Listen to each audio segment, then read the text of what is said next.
Hi welcome back to the competition guru. देखिए chemistry का एक नया चैप्टर हम स्टार्ट करने जा रहे हैं, दैट इज सॉल्यूशंस। ठीक है, तो इसका आज हम पार्ट 1 यहाँ पे स्टार्ट करने जा रहे हैं। तो देखिए सॉल्यूशंस में हमें पहले सॉल्यूशन की डेफिनेशन समझनी होगी, और जो मेन इंपॉर्टेंट थिंग है यहाँ पे वो है कंसंट्रेशन टर्म्स, और जिसमें हर टाइम जो है ना, हर किसी एग्जाम में क्वेश्चन पूछा जाता है। जो हमारे पास कंसंट्रेशन टर्म्स होती है, जैसे मोलैरिटी है, मोलैलिटी है, नॉर्मेलिटी है, ठीक है, तो वो सब सारी टर्म्स जो है ना हम आज सीखने जा रहे हैं। ठीक है, देखिए जब सबसे पहले मैं सॉल्यूशन को डिफाइन करूं तो सॉल्यूशन होता है क्या? देखिए सॉल्यूशन एक मिक्सचर होता है, it's called as the homogeneous mixture. ठीक है, तो सॉल्यूशन जो है it's a homogeneous mixture, homogeneous mixture of two or more than two molecules या components। तो एक सॉल्यूशन में जो है ना एक कंपोनेंट, दो कंपोनेंट हो सकते हैं या दो से ज्यादा होंगे। ठीक है, लेकिन ये जो मिक्सचर बनता है दो कंपोनेंट्स का या दो से ज्यादा, जब ये मिक्सचर बनाते हैं, जब ये सॉल्यूशन बनाते हैं, ठीक है, उसके बाद वो क्या होता है कि उनकी जो अपनी इंडिविजुअल आइडेंटिटी होती है वो नहीं रहती है। ठीक है, दे लॉस देयर इंडिविजुअल आइडेंटिटी, यानी अपनी जो इंडिविजुअल आइडेंटिटी होती है वो उनकी खत्म हो जाती है, यानी जो इंडिविजुअल प्रॉपर्टी होती है वो खत्म हो जाती है और उनकी सॉल्यूशन की अलग प्रॉपर्टीज बनती है। ठीक है, such that they loss their individual properties, such that they lost their individual properties। तो इस चीज को हम बोलते हैं सॉल्यूशन। ठीक है, देखिए जो हम यहाँ पे सॉल्यूशन डिस्कस करने जा रहे हैं उसमें हम दो कंपोनेंट्स की बात करेंगे। जो दो कंपोनेंट वाले सॉल्यूशन होते हैं उसको हम बोलते हैं बाइनरी सॉल्यूशन। तो यहाँ पे जो सॉल्यूशंस, जो भी हम सॉल्यूशंस लेंगे वो बाइनरी सॉल्यूशंस होंगे। तो जब हम बाइनरी सॉल्यूशन की बात करते हैं तो इसके पास दो कंपोनेंट होते हैं। बाइनरी सॉल्यूशन के पास दो कंपोनेंट होते हैं। एक जो इसमें कंपोनेंट होता है जिसे हम सॉल्यूट कहते हैं, और दूसरा इसका कंपोनेंट होता है सॉल्वेंट। सॉल्वेंट देखिए सॉल्यूट जो है ना, यूजुअली वो कंपोनेंट जो है ना, सॉल्यूट कंपोनेंट वो लेसर अमाउंट में होता है, और जो सॉल्वेंट है वो लार्जर अमाउंट में होता है। जैसे साल्ट लिया, वाटर में मिक्स किया, तो साल्ट की क्वांटिटी कम होगी और वाटर की क्वांटिटी ज्यादा होगी, तो इसलिए वाटर जो है ना उसको हम सॉल्वेंट कहते हैं, और जो लेसर अमाउंट में मीन साल्ट है, शुगर है, जो भी है, तो उसे हम सॉल्यूट कहते हैं। ठीक है, तो सॉल्यूट जो है लेसर अमाउंट में होगा और जो सॉल्वेंट है वो क्या होगा, लार्जर अमाउंट में होगा। ठीक है, तो ये यहाँ पे मैं सॉल्यूशन, ऐसा सॉल्यूशन ले रहा हूँ जिसमें दो कंपोनेंट, और इसे हम कहते हैं बाइनरी सॉल्यूशन। ठीक है, देखिए सॉल्यूशन में, सॉल्यूशन को समझने के लिए हमें पहले कंसंट्रेशन टर्म्स को समझना होगा। ठीक है, अब कंसंट्रेशन क्या होती है पहले वो उस चीज को समझें। ठीक है, मान लीजिए मैंने एक सॉल्वेंट लिया, तो सॉल्वेंट जो है वाटर मैंने लिया, ये मैंने सॉल्वेंट लिया वाटर। अब इस सॉल्वेंट में, इस वाटर में मैंने कुछ ऐड किया, सॉल्यूट ऐड किया।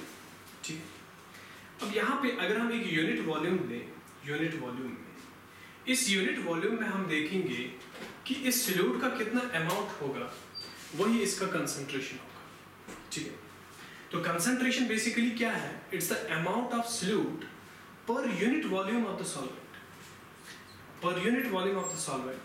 तो यूनिट वॉल्यूम में कितना सॉल्यूट प्रेजेंट है वो कंसंट्रेशन है, लेकिन अब कंसंट्रेशन को एक्सप्रेस करने के लिए हमारे पास बहुत सारी कंसंट्रेशन टर्म्स हैं।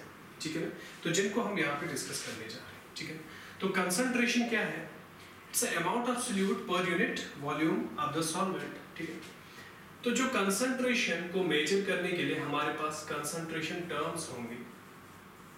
ये कंसंट्रेशन टर्म्स जो है ना ब्रॉडली क्लासिफाई की गई है दो ग्रुप्स में। एक ग्रुप होता है मास रिलेटेड, मास रिलेटेड, और दूसरा है वॉल्यूम रिलेटेड। तो एक मास रिलेटेड है, दूसरा वॉल्यूम रिलेटेड है। तो इन्हें हम कहते हैं कंसंट्रेशन टर्म्स। अब मास रिलेटेड में हम क्या क्या पढ़ेंगे? सबसे पहले हम पढ़ेंगे वेट बाय वेट परसेंट, यानी percent weight by wait. Number second हम इसमें पढ़ेंगे मोलैलिटी, ठीक है ना, मोलैलिटी। और इसमें हम देखेंगे मोल फ्रैक्शन, मोल फ्रैक्शन जिसको काई से डिनोट करते हैं। इसी तरह हम यहाँ पे एक और टर्म पढ़ेंगे, दैट्स ppm, पार्ट्स पर मिलियन, ठीक है। तो ये सारे टर्म्स जो है मास रिलेटेड में देखेंगे। और जो वॉल्यूम रिलेटेड है इसमें जो हम टर्म्स पढ़ने जा रहे हैं that is percent volume by volume, ठीक है। इसी तरह हम यहाँ पे डिस्कस करने जा रहे हैं मोलैरिटी, कैपिटल M से डिनोट किया जाता है। तो इसी तरह हम डिस्कस करने जा रहे हैं यहाँ पे नॉर्मैलिटी, मोलैरिटी एंड नॉर्मैलिटी, ठीक है। तो देखिए जो मास रिलेटेड कंसंट्रेशन टर्म्स है, ठीक है, दे आर टेम्परेचर इंडिपेंडेंट, ये टेम्परेचर पे डिपेंड नहीं करेंगे। लेकिन जो वॉल्यूम रिलेटेड है ये टेम्परेचर डिपेंडेंट होते हैं। तो ये टर्म भी हम यहाँ पे मेंशन करेंगे कि जो मास रिलेटेड होती है जो भी ये टर्म्स है they are temperature independent, independent. लेकिन अगर हम वॉल्यूम की बात करें दे आर टेम्परेचर डिपेंडेंट, ये टेम्परेचर पे डिपेंड करेंगे, ठीक है। तो चलिए अब इन सारे टर्म्स को हम एक एक करके समझने की कोशिश करेंगे, ठीक है ना। इनका फॉर्मूला हम और इनका यूनिट देखेंगे क्या, ठीक है। तो सबसे पहले हम मास रिलेटेड जो टर्म्स है उनको डिस्कस करेंगे एक एक करके, ठीक है। देखिए मास रिलेटेड में सबसे पहले जो टर्म है हमारे पास that is percent weight by weight. तो पहले समझते हैं वो क्या होता है। देखिए वेट बाय वेट का मतलब होता है, ठीक है ना, वेट बाय वेट जो है it's equal to mass of solute divided by mass of solution. याद रखना, mass of solute divided by mass of solution उसको हम कहते हैं वेट बाय वेट। लेकिन अगर मैं इसके सामने परसेंट लगा दूं तो यहां से 100 से मल्टीपल होगा तो ये बन जाएगा आपका वेट बाय वेट परसेंट, ठीक है। So that means it's equal to mass of solute divided by mass of the solution, ठीक है। तो दोनों का केस हम यहाँ पे क्या लेंगे, मास के टर्म्स में लेंगे, वेट के टर्म्स में लेंगे, तो इसको हम बोलते हैं वेट बाय वेट परसेंट, ठीक है। इसी तरह जो सेकंड टर्म थी हमारी यहाँ पे, सपोज मैं यहाँ पे लूंगा मोल फ्रैक्शन, मोल फ्रैक्शन, और मेरे पास एक सॉल्यूशन है जिसमें दो सब्सटेंस प्रेजेंट है, ए है बी है, ठीक है। अब ए के भी कुछ मोल्स होंगे और बी के भी कुछ मोल्स होंगे। और मान लेते हैं जो ए के मोल्स है उसको मैं रिप्रेजेंट करता हूँ NaC और जो बी के मोल्स है वो है NB, ठीक है। अगर मुझे ए का मोल फ्रैक्शन निकालना है तो मैं इसको ऐसे डिनोट कर दूंगा, mole fraction of A is equal to number of moles of A divided by total number of moles. आप ऊपर लिख लो ए के कितने मोल्स है और नीचे डिवाइड कर लो टोटल नंबर ऑफ मोल्स से, आपको ए का मोल फ्रैक्शन मिलेगा। इसी तरह आप मोल फ्रैक्शन ऑफ बी भी निकाल सकते हो, that's number of moles of B, तो नीचे टोटल मोल्स। तो इस तरह से मुझे बी का भी मोल फ्रैक्शन मिलेगा। सो मोल फ्रैक्शन किसी भी कंपोनेंट का किसके बराबर होता है, उसके कितने मोल्स प्रेजेंट होंगे divide by total number of moles. इसी तरह जो हमारे पास तीसरी टर्म है दैट्स पार्ट्स पर मिलियन, इसको कहते हैं पार्ट्स पर मिलियन। देखिए पार्ट्स पर मिलियन को डिफाइन किया जाता है मास of solute upon mass of solvent, sorry solution, mass of solute upon mass of solution, ठीक है, मल्टीपल बाय 10⁻⁶, ठीक है। यहाँ पे हम 10⁻⁶ से मल्टीपल करते हैं, तो इस चीज को हम बोलते हैं पार्ट्स पर मिलियन। ये भी हम यूज करते हैं कंसंट्रेशन को डिफाइन करने, कंसंट्रेशन को एक्सप्रेस करने के लिए, ठीक है। तो इसमें मास रिलेटेड टर्म में जो हमारी लास्ट टर्म बचती है दैट्स सम मोलैलिटी, मोलैलिटी, ठीक है, स्पेल पे ध्यान दीजिए आप, एक मोलैलिटी होती है, दूसरी मोलैलिटी। तो मोलैलिटी, देखिए मोलैलिटी को आप स्मॉल m से डिनोट करते हो और मोलैलिटी बराबर होती है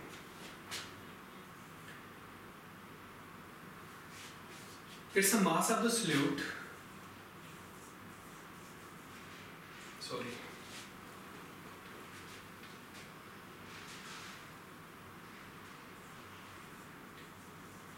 number of moles of solute upon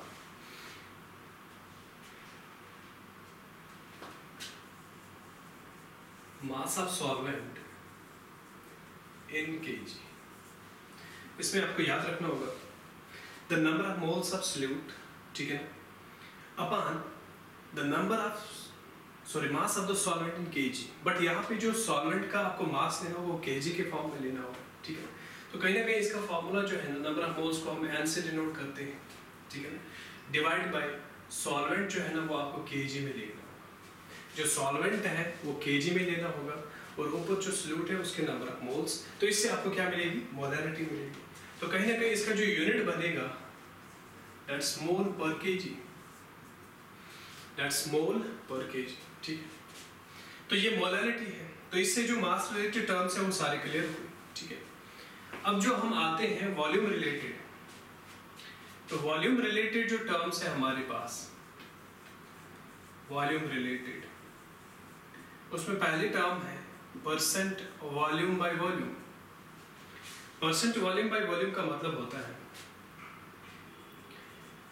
the volume of solute upon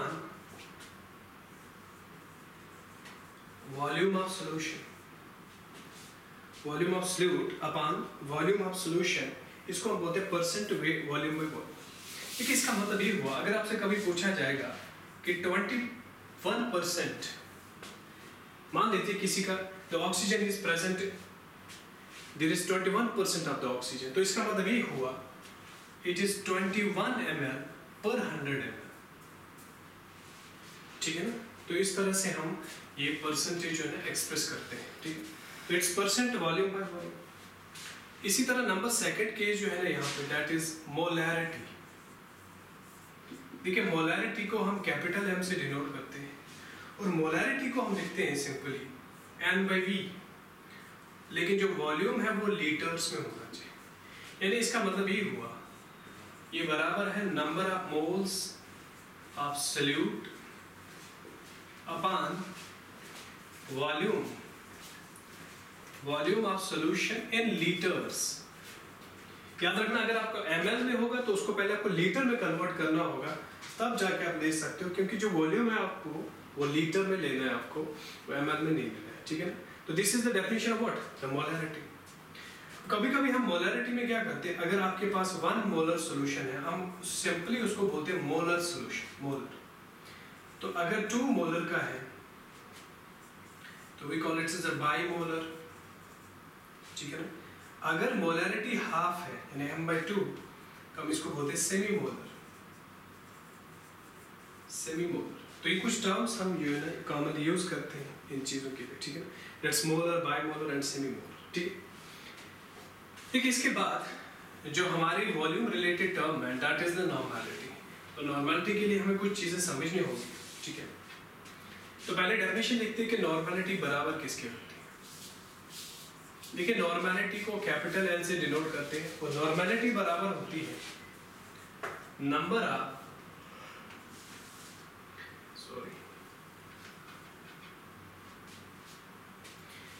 the normality is the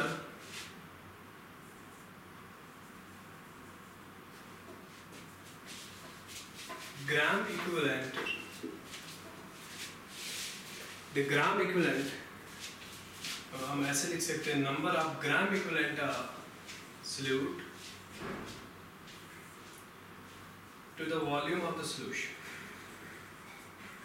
volume of solution in litres. तो यहाँ पे भी वॉल्यूम जो हम लीटर्स में लेंगे और ये किसके बराबर होता है, number of gram equivalent of the solute. अब क्वेश्चन है नंबर ऑफ ग्राम इक्विवेलेंट क्या होता है। देखिए अगर मैं ग्राम इक्विवेलेंट की बात करूँ, ग्राम इक्विवेलेंट बराबर होता है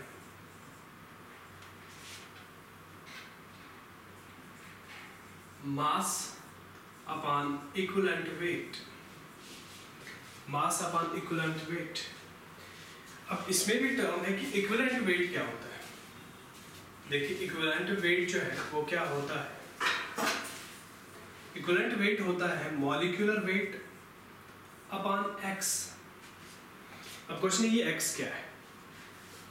देखिए जो ये एक्स है ये आपको याद रखना होगा फॉर एसिड्स, एसिड्स के लिए जो एसिड्स होते हैं it is actually the basis T. मैं पूरा समझाऊं क्या मतलब होता है इसका। और अगर मैं बेसिस की बात करूं तो ये एक्स होती है एसिडिटी, और अगर मैं साल्ट्स की बात करूं तो ये एक्स जो है ना ये पॉजिटिव चार्ज होती है ऑन कैटायन। तो कैटायन पे जो पॉजिटिव चार्ज होती है, कितनी पॉजिटिव चार्ज होती है, वही एक्स होता है साल्ट के केस में। तो एसिड के केस में बेसिसिटी, बेस के केस में एसिडिटी और साल्ट है। तो चलो पहले समझते हैं इसको कि कैसे हम एक्स फाइंड आउट करें।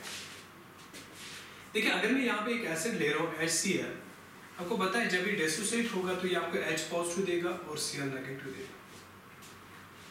तो इसका मतलब ये हुआ, इसको हम इसलिए एसिड बोलते हैं क्योंकि जब आप इसको वाटर में डालते हो तो ये क्या देता है आपको, H पॉजिटिव प्रोटॉन देगा, H पॉजिटिव देगा। अब कितने प्रोटॉन देगा वो इसकी बेसिसिटी है। मींस इसने एक प्रोटॉन दिया तो ये मोनोबेसिक है,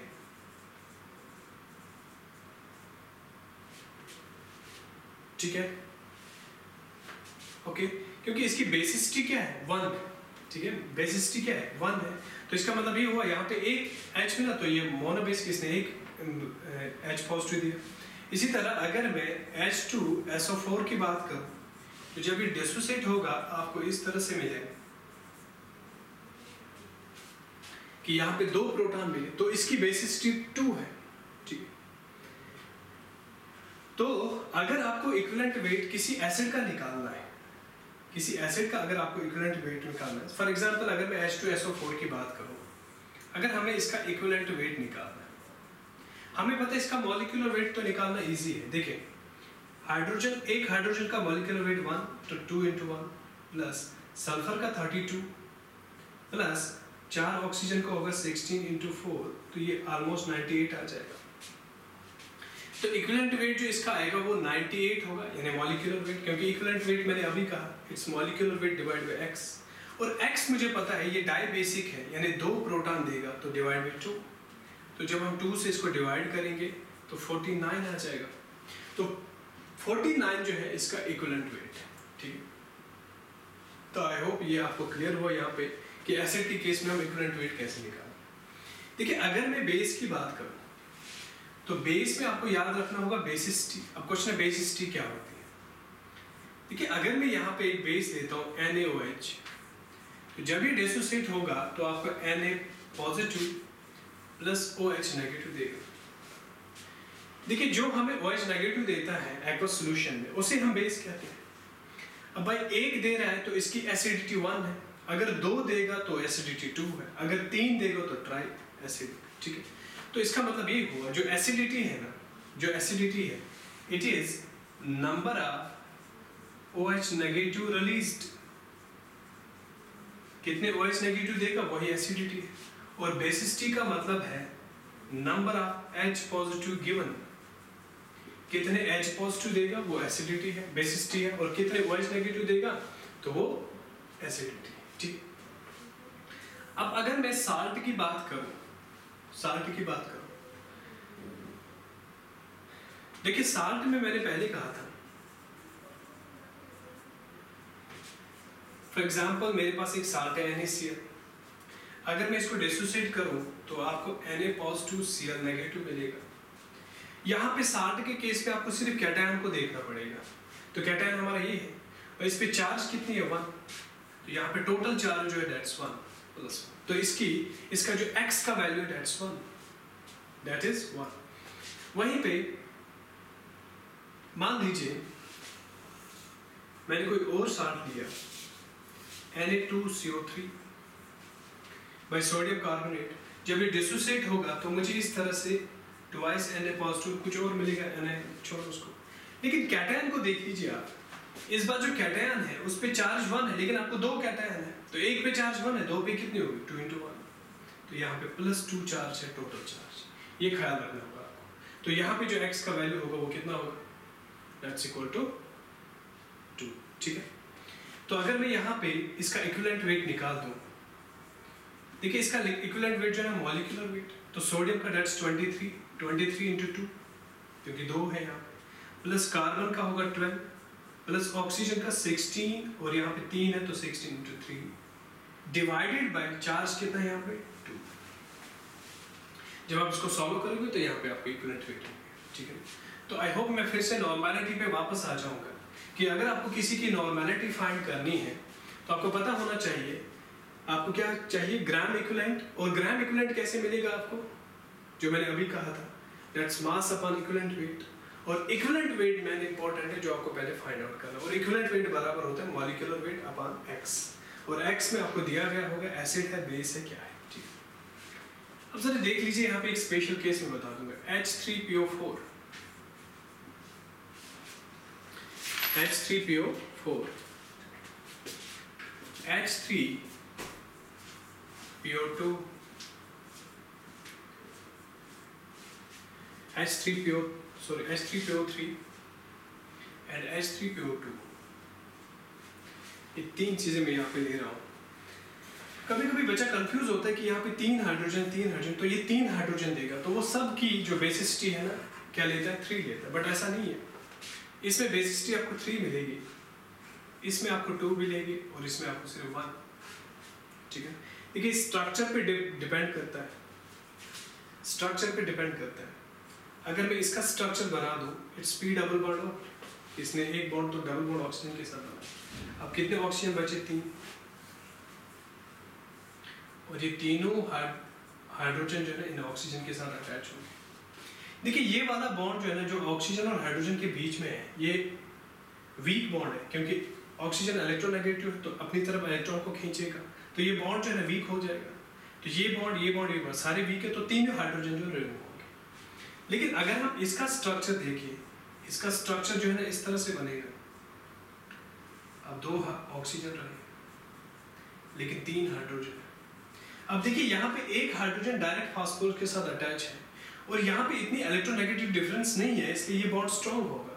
लेकिन ये 2 बॉन्ड वीक है, तो ये 2 हाइड्रोजन रिमूव होंगे बट ये रिमूव नहीं होगा। तो इसका मतलब ये हुआ यहाँ पे जो बेसिसिटी है that's equal to 2, that's not 3, ठीक है। इसी तरह हम उस केस में देख सकते हैं, ठीक है। सो स्ट्रक्चर के बेसिस पे, और याद रखना बेसिसिटी जो है ना रिएक्शन पे भी डिपेंड करता है। कभी कभी हमारे पास H2SO4 है, ठीक है, जैसे मैंने H2SO4 की बात की, अभी H2SO4 जो है किसी के साथ रिएक्ट नहीं कर रहा है, ठीक है ना, तो इसकी बेसिसिटी जो है ना वो है 2, लेकिन हो सकता है रिएक्शन में ये ऐसे बिहेव करे उसकी बेसिसिटी उस टाइम 1 होगा। तो अकॉर्डिंग टू रिएक्शन जो है ना वो बेसिसिटी जो है ना वेरी करती है, ठीक है। So this was about what, the normality, कि नॉर्मैलिटी किसके बराबर होती है, number of gram equivalents upon volume in litres, ठीक है। तो यहाँ से हम फाइंड आउट कर सकते हैं नॉर्मैलिटी, ठीक है। अब जरा ध्यान दीजिए आप, अब कभी कभी हमें मोलैरिटी फाइंड करनी पड़ती है आयंस की, तो that's called as the molarity of ions, कि आयंस की मोलैरिटी कैसे निकालें, ठीक है।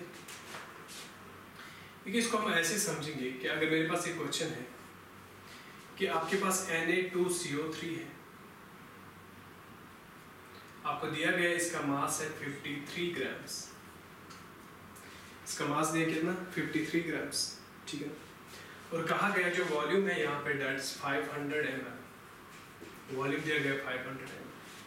आपसे पूछा गया है कि what is the molarity, what's the molarity of sodium. अब सोडियम की बता दीजिए मोलैरिटी कितनी होगी। अब क्वेश्चन ये है, सोडियम तो अभी दिख नहीं रहा है। देखिए जब मैं इस इक्वेशन को लिखूंगा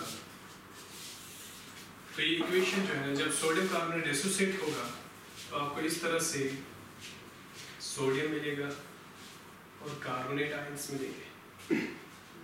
ठीक है, तो इसका मतलब ये हुआ, सबसे पहले हम सोडियम कार्बोनेट की मोलैरिटी यहाँ पे निकालेंगे। देखिए अगर हम इसकी मोलैरिटी निकालेंगे, हमें पता है मोलैरिटी किसके बराबर होते हैं, number of moles upon volume in litres. Molarity है किसके बराबर है, that's number of moles upon volume. Volume किस में लेना होगा, लीटर्स। अब सबसे पहले हमें यहाँ पे नंबर ऑफ मोल्स निकालना। देखिए नंबर ऑफ मोल्स किसके बराबर होता है,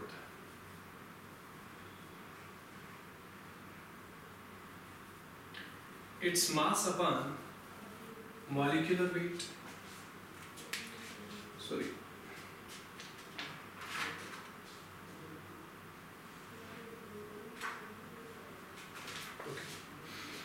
तो यहाँ पे पहले हम नंबर ऑफ मोल्स निकालेंगे, that's mass upon molecular weight. जरा ध्यान दीजिए आप यहाँ पे नंबर ऑफ मोल्स कितना निकलेगा। देखिए मास दिया गया हमें 53 ग्राम्स, ठीक है। अगर हम मॉलिक्यूलर वेट यहाँ पे फाइंड आउट करें तो देखिए इसका मॉलिक्यूलर वेट फाइंड आउट करने के लिए सोडियम का 23 into 2 दैट्स 46 प्लस कार्बन का 12 और 3 ऑक्सीजन का होगा 48। तो अगर हम इसको कैलकुलेट करें कितना आएगा 106, तो it will be equal to 1/2। तो इसका मतलब ये हुआ जो सोडियम कार्बोनेट की मोलैरिटी है वो कितनी है 1/2, ठीक है।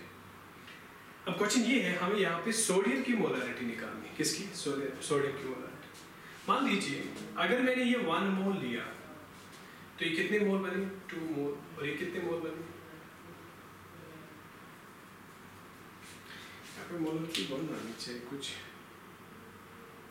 हाँ सॉरी, चलिए it's number of moles, so it's 53/106 that's 1/2। तो ये हमें नंबर ऑफ मोल्स मिला। तो अगर हम इसकी मोलैरिटी फाइंड करें तो नंबर ऑफ मोल्स 1/2, और जो वॉल्यूम है हमारे पास दैट इज 500, लेकिन हमें लीटर्स में चाहिए तो हम 1000 से डिवाइड करें, तो 0 से 0 गया 5 into 1, तो it will come out to be 1 mole. तो अब सोडियम कार्बोनेट जो है ना दैट्स 1 मोलर, और इसके हमें सोडियम कितना मिला 2 मोल, और कार्बोनेट कितना मिला 1 मोल, ठीक है। तो इसका मतलब ये हुआ जो हमारे सोडियम की मोलैरिटी है दैट इज 2 मोलर, और जो हमें कार्बोनेट की मोलैरिटी है that's 1 molar.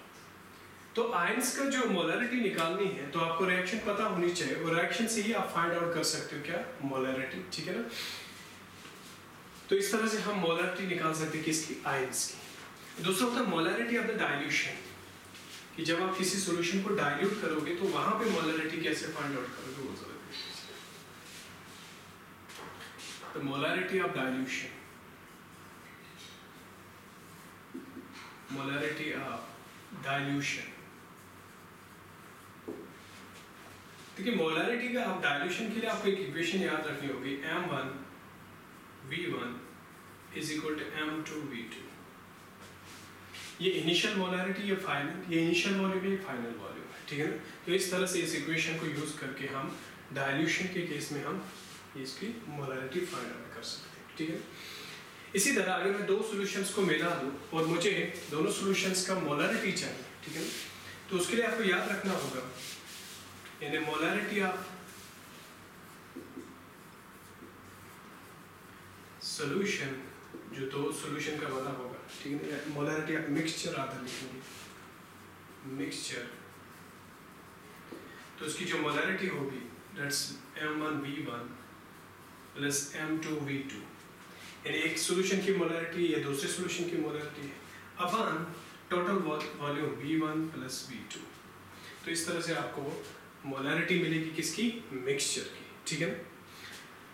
So this was about the concentration terms, that is कि किस तरह से हम मोलैरिटी फाइंड आउट कर सकते हैं, नॉर्मलिटी फाइंड आउट कर सकते हैं, ठीक है। तो चलिए इसको यहीं पे स्टॉप करते हो, नेक्स्ट पार्ट में हम इसके न्यूमेरिकल्स करेंगे, ठीक है, जो कि एक छोटा सा वीडियो बना देंगे।